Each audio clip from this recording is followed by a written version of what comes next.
Hello friends, मैं हूं पल्लवी त्यागी। So firstly thanks for दोस्त जिन्होंने मेरा चैनल ऑलरेडी सब्सक्राइब किया हुआ है। जिन्होंने सब्सक्राइब नहीं किया हुआ है वो मेरे चैनल को सब्सक्राइब भी करें। एंड मेरे जो वीडियोस हैं, क्योंकि इंपॉर्टेंट टिप्स की वीडियो है एग्जाम की, तो अपने फ्रेंड्स के साथ और अपने जो ब्रदर सिस्टर हैं उनके साथ शेयर भी करें। तो आज की वीडियो में हम डिस्कस करने वाले हैं इंपॉर्टेंट टिप्स फॉर एग्जाम, जो कि सभी के लिए बहुत इंपॉर्टेंट। ये वीडियो उन सभी स्टूडेंट्स के लिए है जो अभी एज अ स्टूडेंट स्टडी कर रहे हैं, कॉलेजेस में हैं, स्कूल्स में हैं, तो किस तरीके से वो मार्क्स स्कोर करें एग्जामिनेशन में। बिकॉज ऑफ एट लास्ट सभी लोग हमारे मार्क्स ही देखते हैं, नॉलेज तो कर प्रेफर करते ही नहीं है, वो डिपेंड करती है बाद में हमारी जॉब के ऊपर। तो चलिए अभी हम डिस्कस करते हैं इसको पॉइंट टू पॉइंट, या फिर पॉइंट वाइज कह सकते हैं आप। तो the first point is regular study. तो अगर मार्क्स स्कोर आपको अच्छे से करने हैं ये, तो आपको क्या करना पड़ेगा, रेगुलर स्टडीज करनी पड़ेगी। अब मैं ये नहीं कह रही कि रेगुलर स्टडीज में कि आप पूरा दिन पढ़ते रहो, नहीं। आपको रेगुलर स्टडीज में चाहे 2 आवर्स देने हैं, 1 आवर देने हैं, या फिर आप इतना भी कह सकते हैं कि आपको चाहे 30 मिनट्स पर डे देनी है, बट आपको स्टडीज को रेगुलर बेसिस पे अपना टाइम देना है। बिकॉज ऑफ कि अगर आप 30 मिनट भी पर डे दे रहे हैं, इसका मतलब कि कुछ ना कुछ नॉलेज आपको पर डे गेन होगी। Next point is proper resources. अब प्रॉपर रिसोर्सेज का मतलब ये नहीं है कि आप बहुत सारे रिसोर्सेज अवेलेबल करें अपने स्टडीज़ के लिए। Before you studies you have to decide कि आपके पास कौन कौन से रिसोर्सेज स्टडीज़ के लिए होने चाहिए। ऐसे नहीं कि आप बहुत सारे रिसोर्सेज अपने पास अवेलेबल करके बैठे हैं, कभी इस चीज़ से स्टडी करते हैं, कभी कुछ कभी कुछ कभी कुछ कभी कुछ। तो उससे क्या है, आप कंफ्यूज रहेंगे। तो आपका अपना माइंड सेट करना है, या फिर आपको इस चीज़ को फोकस करना है कि आखिर आप कौन से रिसोर्स के थ्रू ईजिली और कंफर्टेबल स्टडी कर सकते हैं। तो उस चीज़ को आपको ध्यान रखना है और वो रिसोर्सेज अवेलेबल करने हैं बिफोर योर स्टडीज़, कि आपके पास सारी रिसोर्सेज की अवेलेबिलिटी हो। अगेन क्वेश्चन इज कि आखिर रिसोर्सेज हैं क्या। तो रिसोर्सेज क्या हैं कि आपको स्टडी करने के लिए आप बुक्स से स्टडी करेंगे, नोट्स से स्टडी करेंगे, मोबाइल फ़ोन आपके पास होना चाहिए, लैपटॉप होना चाहिए, बुक्स अवेलेबल होनी चाहिए। तो ये हमारे रिसोर्सेज हैं। Next point is use diagrams, कि जब भी आप एग्जाम में या पेपर अटेम्प्ट कर रहे हैं तो आपको डायग्रामेटिकली पेपर अटेम्प्ट करना है। इट मीन्स क्या है कि मैक्सिमम डायग्राम्स आपको बनाने हैं। अच्छा, क्वेश्चन में अगर पूछा हुआ है कि आपको इस चीज़ का डायग्राम बनाना है, फिर ड्रॉ मतलब समथिंग कुछ भी हो सकता है आपका, जो भी आपका टॉपिक या सब्जेक्ट जो भी है, कि ठीक है, तो वहाँ तो आप डायग्राम बनाएंगे। अब बात यह है कि जहाँ नहीं पूछा वहाँ डायग्राम कैसे और क्यों आखिर आपको बनाने हैं, वो आपको डिपेंड, यही मेन पॉइंट है कि आपको डायग्राम बनाने कैसे हैं। ठीक है, जैसे कि आप किसी चीज़ के नेचर, फीचर्स या फिर इंपॉर्टेंस एक्सप्लेन कर रहे हैं, तो आप क्या करोगे, उनको पॉइंट वाइज एक्सप्लेन करने से पहले उनका डायग्राम बना दो। तो क्या है, काफ़ी कन्विंसिंग होता है डायग्राम। और एग्जामिनर की अगर हम बात करें, उनके पॉइंट ऑफ व्यू से बात करें, तो एग्जामिनर पूरा आंसर रीड ना करके क्या है, आपके डायग्राम के थ्रू ही समझ जाता है कि कहीं ना कहीं आपको नॉलेज और आपको सारे पॉइंट्स क्लियर हैं। ठीक है, तो ये एक तरीके से पार्ट ऑफ पॉजिटिव इंप्रेशन है एग्जामिनर के सामने। That's why I am asking कि आपको डायग्राम्स यूज करने हैं एग्जाम में। Another point is definition. अब डेफिनेशन का क्या करना है आपको, मैक्सिमम जो आपके मेन टॉपिक, अगर अब हम एक सिंगल सब्जेक्ट की बात करें तो जो भी आपके मेन टॉपिक्स हैं उनकी आपको डेफिनेशंस लर्न करनी है। अब एक टॉपिक की ना काफ़ी सारी डेफिनेशंस होती है, अलग अलग जो पर्सन है वो डेफिनेशन देते हैं। तो जो भी आपको ईजी लग रही है लैंग्वेज में, या फिर जो भी आपको छोटी लगती है ना डेफिनेशन, वो आपको लर्न करनी है। बट आपको मेन टॉपिक्स की मिनिमम वन डेफिनेशन आपको लर्न करनी है। तो अब वो क्यों मैं बोल रही हूँ, फॉर एग्जाम्पल एग्जाम में आपका क्वेश्चन पूछा जाता है कि define management and explain the natures of management. तो वहाँ आपको क्या करना है, जब आप मैनेजमेंट टॉपिक को एक्सप्लेन करेंगे, फर्स्ट तो आप हेडिंग डालेंगे, देन उसके बाद मैनेजमेंट को एक्सप्लेन करेंगे। तो मैनेजमेंट को एक्सप्लेन करने से पहले जब आप उसको पॉइंट वाइज एक्सप्लेन कर रहे हैं, तो आपका फर्स्ट पॉइंट जो है वो डेफिनेशन ही होना चाहिए। And one more thing, definition जब आप एक्सप्लेन करेंगे तो आपको ये भी मेंशन करना है कि किस पर्टिकुलर पर्सन ने वो डेफिनेशन वहाँ दी है। तो वो क्या है, पार्ट ऑफ कन्विंसिंग और अट्रैक्टिंग है एग्जामिनर के लिए, एग्जामिनर के पॉइंट ऑफ व्यू से। देन उसके बाद आप नॉर्मली एक्सप्लेन करें जो भी आपको एक्सप्लेन करना है उसमें। ठीक है, तो इसलिए मैं बोल रही हूँ कि आपको हर एक जो मेन टॉपिक्स हैं सभी की डेफिनेशन लर्न करनी है। वो बहुत ही कन्विंसिंग होता है एग्जाम के लिए। और एग्जामिनर की मेंटालिटी ये भी है कि डेफिनेशन जिसको लर्न है, इट मीन्स उसको मीनिंग क्लियर है। Another point is no overthinking, कि आपको क्या है, ओवर थिंकिंग नहीं करनी। अगर हम किसी टॉपिक की बात करें तब भी, या फिर किसी एग्जाम देने जा रहे हैं तो एग्जाम देने से पहले भी आपको ओवर थिंकिंग नहीं करनी कि भाई मुझे सब कुछ लर्न है या नहीं है, या फिर जो एग्जाम में टॉपिक पूछे जाएंगे वो मुझे लर्न होंगे या नहीं होंगे। कहीं ऐसा ना हो कि एग्जाम में जो टॉपिक्स आए वो मुझे आते ही ना हो, ठीक है, जो मैंने लर्न किया वो एग्जाम में आए ही ना। तो ये ओवर थिंक अगर आप करेंगे तो ये पार्ट ऑफ नेगेटिविटी है, कि आप एग्जाम होने से पहले, स्टार्ट होने से पहले एक तरीके से नेगेटिविटी क्रिएट कर रहे हैं माइंड में। जब आपके माइंड में नेगेटिविटी आ ही जाएगी तो आप अपने पेपर को ढंग से अटैम्प्ट नहीं कर पाएंगे। तो जो चीज़ें आती भी होंगी उन्हें भी आप ओवर कॉन्फिडेंस बोल दो या फिर ओवर थिंकिंग, कुछ भी बोल सकते हैं, उसकी वजह से आप अपने पेपर को ढंग से अटैम्प्ट नहीं कर पाएंगे। तो ये चीज़ एक पर्टिकुलर टॉपिक को लेकर भी हो सकती है और एग्जाम को लेकर के भी हो सकती है, ध्यान रखें। फॉर एग्जाम्पल आपको कोई टॉपिक आपने लर्न कर लिया, फिर भी आप ओवर थिंकिंग कर रहे हैं कि यार ये मैंने लर्न तो कर लिया, मुझे क्लियर है कि नहीं, एग्जाम तक मैं इसको लिख भी पाऊंगा, या एग्जाम तक मुझे याद भी रहेगा या नहीं रहेगा। टॉपिक तो इंपॉर्टेंट है, लर्न कर लिया, पता नहीं एग्जाम तक याद रहेगा नहीं रहेगा। तो ओवर थिंकिंग आपको नहीं करनी है। Next point is proper sleep. अब क्या करना है आपको, एग्जाम से पहले प्रॉपर तरीके से नींद लेनी है, एक अच्छी वाली मिनिमम टू मिनिमम 6 आवर्स आपको नींद लेनी है अपनी। अगर आपकी प्रॉपर आपने नींद ली है तो उससे क्या फ़ायदा होगा, एग्जाम में आप बैठे बिल्कुल फ्रेश फील करेंगे, ढंग से चीज़ों को अंडरस्टैंड कर पाएंगे, आखिर एग्जामिनर पूछ क्या रहा है। जब तक आप चीज़ों को अंडरस्टैंड ही नहीं करें कि आखिर एग्जामिनर पूछ क्या रहा है, तब तक आप उसका आंसर भी नहीं दे पाएंगे। तो बहुत ज़रूरी है कि आप फ्रेश फील करें, ढंग से क्वेश्चन पेपर को अंडरस्टैंड कर पाएं, then you have to answer the questions properly. तो इसीलिए ज़रूरी है कि आप प्रॉपर अपनी स्लीपिंग कर लें पूरी टाइम से, एग्जाम से पहले। ऐसा नहीं कि आप ओवरनाइट तो स्टडी आपने की और एग्जाम में बैठ के आप सो गए, होगा ऐसे ही। क्योंकि अगर आप प्रॉपर आपकी नींद नहीं होगी तो होगा क्या, एग्जाम में बैठ के आपको डेजीनेस फील होगी, वॉमिट फील होगी, प्रॉपर तरीके से एग्जाम में कुछ भी आप मेंशन नहीं कर पाएंगे, सर आपका घूमता रहेगा, तो कुछ भी प्रॉपर नहीं हो पाएगा। तो जरूरी है एग्जाम से पहले नींद लें।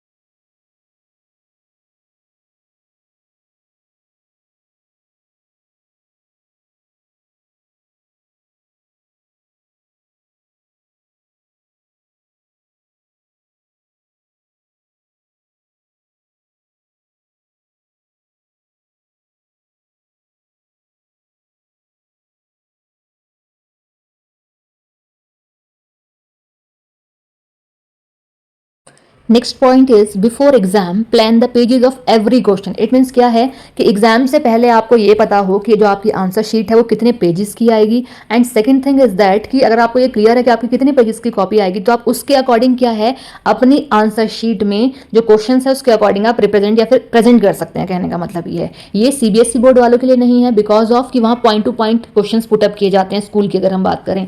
बट कॉलेजेस की अगर बात करें तो एक जेन्युइन सी बात है, आप मुझे खुद ही सोच करके बताइए इस चीज़ के लिए, जहाँ क्वेश्चन 7 मार्क्स का है, 15 मार्क्स का है, 8 मार्क्स का है, तो वहां क्या सिर्फ और सिर्फ पॉइंट टू पॉइंट आंसर आपने 3-4 लाइन में लिखा तो क्या आपको 7 या 15 मार्क्स मिल जाएंगे? नहीं। तो वहां डिपेंड करेगा कि कितने मार्क्स का क्वेश्चन पूछा गया है या फिर क्या क्वेश्चन पुटअप किया गया है, उसके अकॉर्डिंग आप पेजेस फिल करेंगे। तो इस चीज़ का आपको ध्यान रखना है। तो बिफोर एग्जाम आपको प्लान कर लेना है कि आपको किस क्वेश्चन में कितना पेजेस कवर करना। Last but not least point, because of इस वाले जो हमारा लास्ट पॉइंट है, इस लास्ट पॉइंट में हमारे बहुत सारे सब पॉइंट्स हैं। बहुत ही इंपॉर्टेंट हमारा पॉइंट है राइटिंग स्किल्स, कि आप में एग्जाम की अगर हम बात करते हैं तो उसमें राइटिंग स्किल्स कौन कौन सी होनी चाहिए, कैसी कैसी होनी चाहिए, किस तरीके से पेपर को अटैम्प्ट करें, किस तरीके से पेपर को आपको लिखना है कि आप maximum to maximum marks score कर सकें। तो आज हम डिस्कस करते हैं पॉइंट टू पॉइंट कि इसमें सब पॉइंट्स क्या क्या हैं। आखिर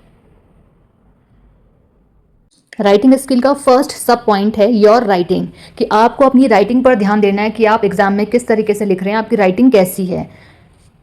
तो ये चीज़ तो खैर आप पहले से ध्यान रखते हुए आएंगे कि आपकी राइटिंग कैसी है। आप ऑन द स्पॉट तो अपनी राइटिंग में कोई चेंजेस नहीं कर सकते, बट अगर पॉसिबल है तो आप अपनी राइटिंग को इंप्रूव कर सकते हैं बिफोर एग्जाम्स।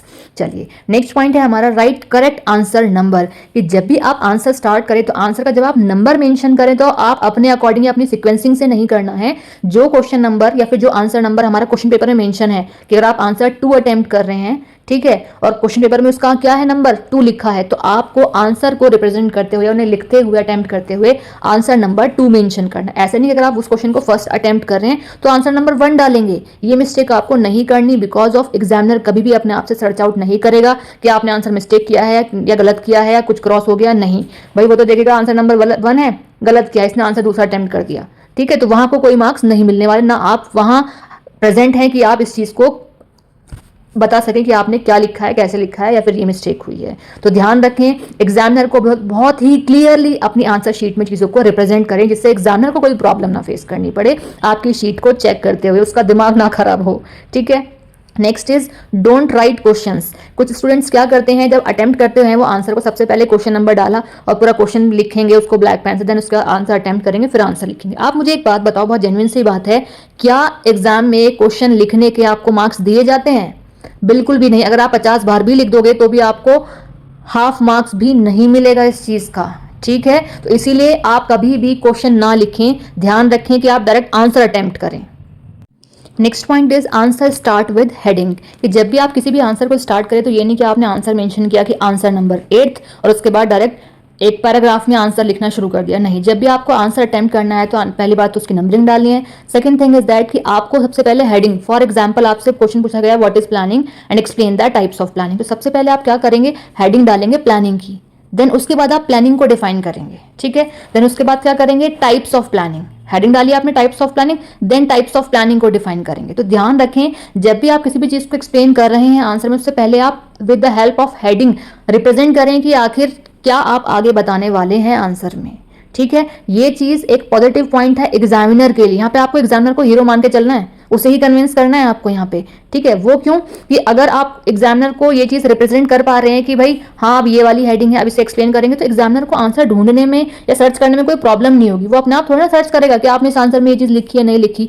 हेडिंग से क्या है, चीजें क्लियर हो जाती हैं कि हाँ वाकई में उसने यही आंसर अटेम्प्ट किया है और यही उसने आगे लिखा हुआ है इस चीज के बारे में। तो ये पॉजिटिव पॉइंट है। Next is answer should be in points, कि जब भी कोशिश करें, एफर्ट्स करें, मैं ये नहीं कह रही कि आप पॉइंट्स में ही लिखें, बट मेरा कहने का सेंस ये है पैराग्राफ को आप अवॉइड करें। पैराग्राफ में ना लिख करके आप आंसर जब भी लिखें पॉइंट्स में लिखें और सिंबलाइज्ड करके लिखें, ठीक है। अब पॉइंट्स में आंसर आपको इसलिए लिखने हैं क्योंकि पॉइंट्स, एक जेन्युइन सी बात आप खुद एज एग्जामिनर सोचिए, एक स्टूडेंट क्या है पैराग्राफ में आंसर लिख रहा है और दूसरा पॉइंट्स में लिख रहा है, तो आप क्या सोचेंगे, पॉइंट्स वाले को ज्यादा क्लियर है आंसर या फिर पैराग्राफ वाले को?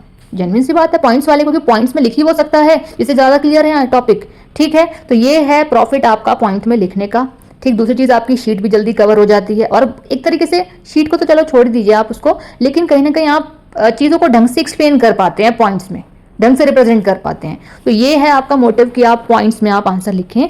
नेक्स्ट, अच्छा एक चीज़ और मैंने बताई कि आप सिंबलाइज करके लिखें, नंबरिंग कभी भी पॉइंट्स में नहीं डालनी, सिर्फ और सिर्फ आपको नंबरिंग मेंशन करनी है आंसर को लिखते हुए कि आंसर 2 3 4 5 6। अदरवाइज आपको सभी जगह सिंबल यूज करने हैं। सिंबल क्यों यूज करने हैं, क्योंकि सिंबल्स काउंटेबल नहीं होते कि कितने पॉइंट्स आपने मेंशन कर दिए हैं। अदरवाइज अगर आप पॉइंट में लिखें, मतलब सॉरी 1 2 3 करके नंबरिंग में लिखेंगे तो इजीली क्लियर है कि हाँ भाई इसने इतने पॉइंट लिखे हैं। फॉर एग्जाम्पल आपका जो आंसर है 7 मार्क्स का है, आपने पॉइंट उसमें 5 लिखे और नंबरिंग किया, तो क्लियर है। भले ही आपने पेजेस ज्यादा कवर किए हों तो एग्जामिनर 5 ही मार्क्स देगा, लेकिन आपने उसकी जगह आपने क्या किया, नंबरिंग लिख करके सिंबल के थ्रू आपने एक्सप्लेन किया है पॉइंट्स में, तो वो काउंटेबल नहीं है, तो वो एग्जामिनर आपको 7 नंबर भी दे सकता है, ठीक है। तो ये है। Next point is clearly starting and ending of answer, कि एग्जामिनर को ढूंढना ना पड़े कि आपने कहाँ आंसर स्टार्ट किया है, कहाँ इसकी एंडिंग हुई है। तो इस तरीके से रिप्रेजेंट करें अपने आंसर को कि एग्जामिनर को सर्च ना करना पड़े, वो हर एक आंसर को चेक करके हर एक आंसर में आपको मार्क्स दे सके। फॉर एग्जाम्पल आंसर आपका कंप्लीट होता है, डबल अंडरलाइन कर दीजिए, 2 लाइन छोड़ दीजिए, उसके बाद 1 लाइन तो हम छोड़ते ही हर एक, मतलब आंसर के बाद 1 का तो गैप करते हैं,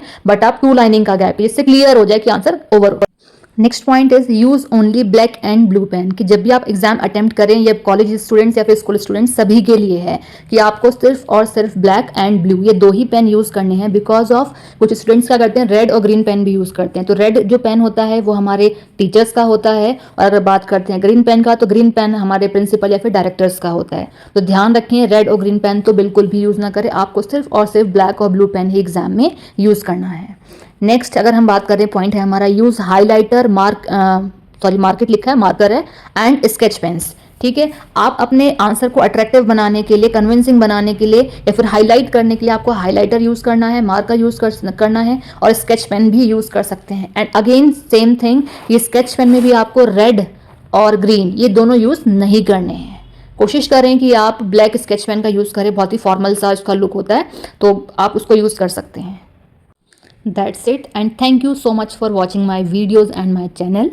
बहुत जल्द ही मिलते हैं नेक्स्ट किसी इंटरेस्टिंग सी वीडियो के साथ। एंड प्लीज़ आप तो क्या चैनल को सब्सक्राइब नहीं करते हैं, वीडियोस को ना तो लाइक करते हैं ना ही शेयर करते हैं, तो उससे क्या है कि हम लोग कहीं ना कहीं मोटिवेट होते हैं कि हम आप लोगों के लिए अच्छी से अच्छी वीडियोस अपलोड कर सकें अपने चैनल पे। तो प्लीज़ आप लोगों से रिक्वेस्ट है कि प्लीज़ मेरे चैनल को सब्सक्राइब भी करें और शेयर भी करें।